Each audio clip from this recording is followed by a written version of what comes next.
How's it going, guys? Chicks here. I posted a drum and bass work in progress video before, and I just wanted to expand more on the drums and how they were compiled, layered, and just put together. So we'll just jump right in, have a listen to the loop, and go from there. Alright?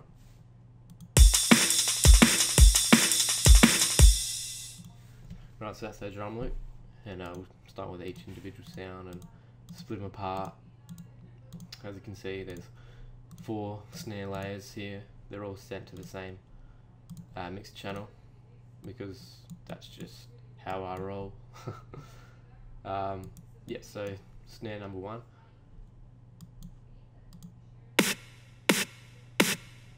It's very high, has some mid frequencies going on there, and if we actually open it up in piano roll, you can notice that it's not actually centered, and it's moved just a tad bit to the left, so it'll actually play before that second bar, or second beat, sorry.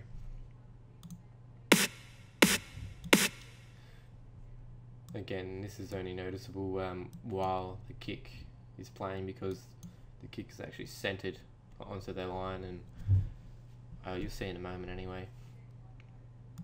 So I'll just bring up snare number 2.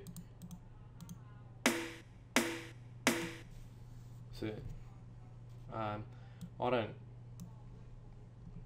don't know if you also notice this, but I don't have it on C5, which is what the original sound would be.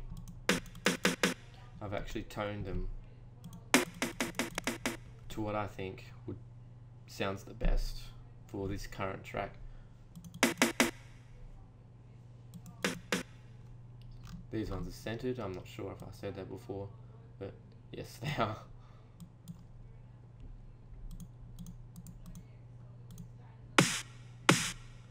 So this drum actually has a lot of low mid end, because it's just very punchy, as you can hear from that. And once again, this one's just centered on that line. If you're wondering, oh, what's centered? That's what I mean. Like, it's aligned to the line.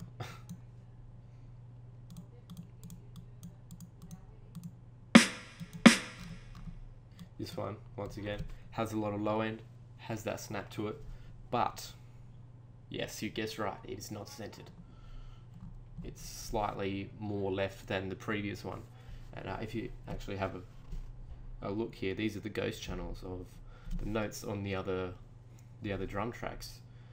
So this C5 here is the 3rd snare, 2nd, 1st, and as you can see, it's kind of like a slope, like they're all hitting at different times, and that's just really how it's all brought together, and I've made my own snare sound out of it.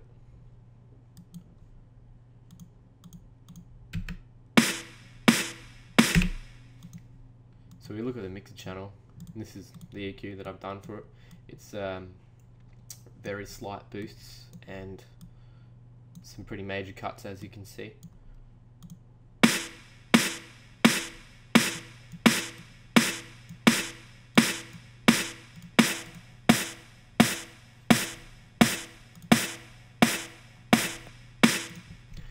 Always remember to bypass your EQ to see if you're actually making the sound better, because you don't want to be making it worse. So yeah, I definitely recommend bypassing by just left clicking on these dots.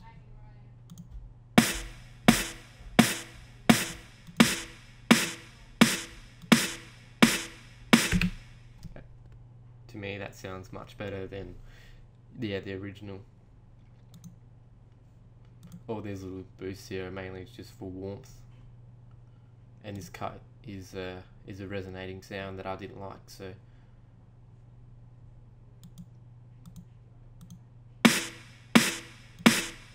alright, I'll show you that little resonating sound.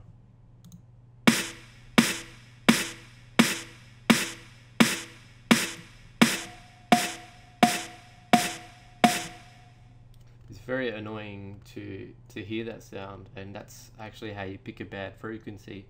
You boost it as much as you can with the narrowest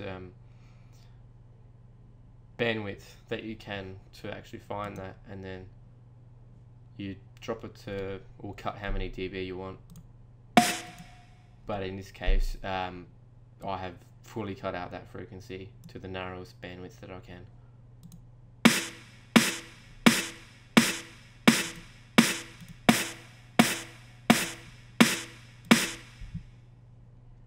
Okay, so moving on to the kick. There are multiple notes.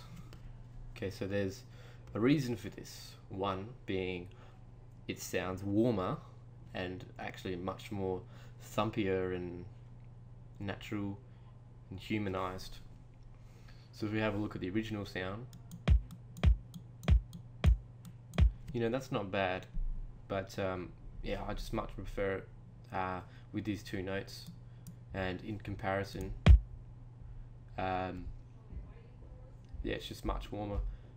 So this is the original, and that is the layered.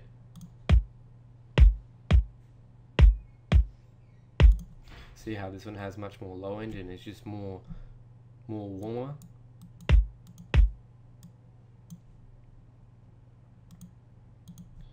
And I've just chucked some more EQ on that with some short little boosts here, and cuts, 30 Hertz roll off, and actually a high pass, short boost at 50 Hertz that actually adds the thump. Use this compressor that I recently got. It's really good. It's a Waves API 2500. When I compress, it varies. Sometimes compress between 3 decibels and 6 decibels depending on the sound. I've only recently started to use compression, and I'm still trying to pick it up, and you know, don't listen to all I say, but well, I'm doing a compression course at the moment, and that's just how I've been taught that pretty much anything more than 6 decibels, -6, sorry, is overdone and can ruin the sound.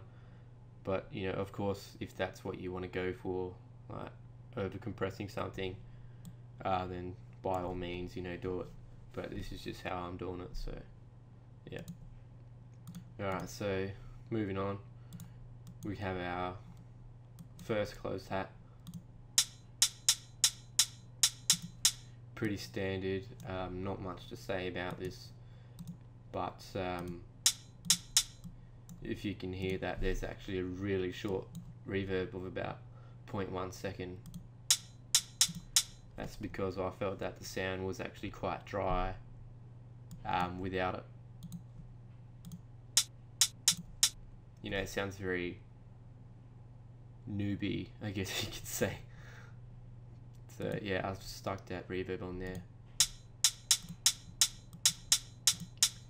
Low cut off here, because you know, there's frequencies don't exist in hi-hats, so there's no need for those to be there, and so just always roll them off. And here's a slight boost at 4,000 Hertz, sorry, to add a bit of brightness to that sound.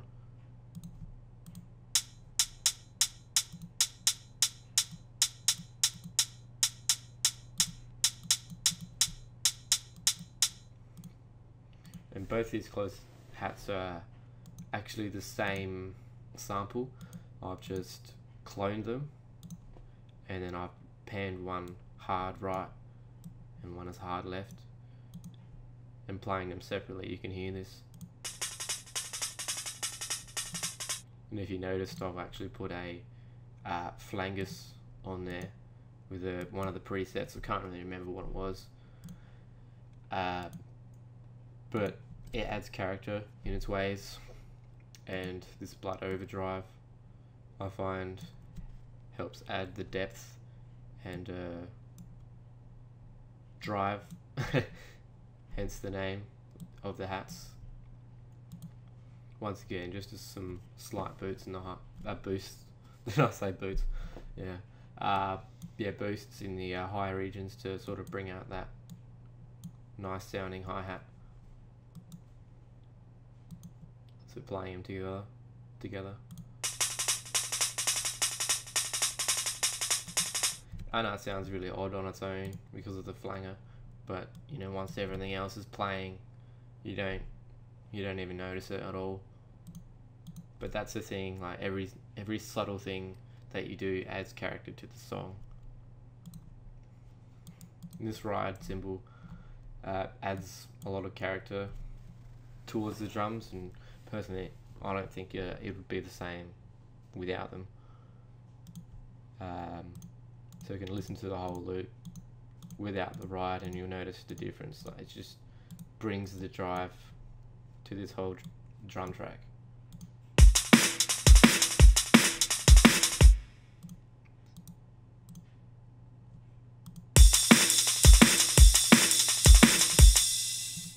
I forgot to mention that in these hi-hat channels, I've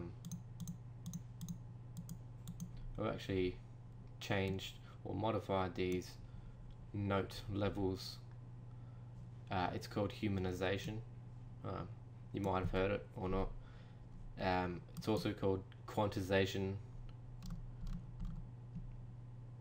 As you can see here as well, some of these notes aren't actually lining up. That's to give more of a real feel.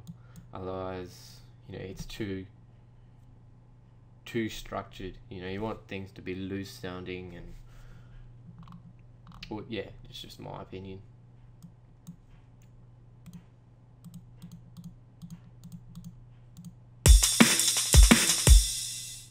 And that's the full drums.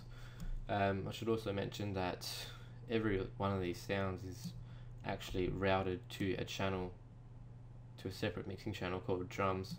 So I have my kick, snares, hats and ride cymbal all linked up to this one channel for parallel compression, and I've used Maximus in this case for that. You can go ahead and experiment with any of these presets. You know, you could try punchy drums, whatever, it's up to you. I've modified it a little bit. One of these punchy drums presets, I can't really remember what I did, so I can't say what that was, but they yeah, it does add a lot of warmness and crunch to the track.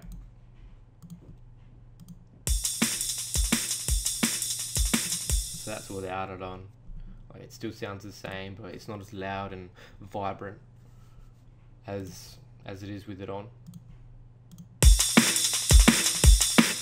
You know, that snare is just really strong, and I'll just use this love filter for that introduction of the track. The low pass filter, how it starts with a oh, if you know what I mean anyway. So yeah, that's just how I do the drums, and you know, I hope you take this into account and maybe use it in your own song, or you know, just try experimenting with different tonalities of snares and kicks and see how it just all goes. And yeah, alright guys, have a good one, catch you later.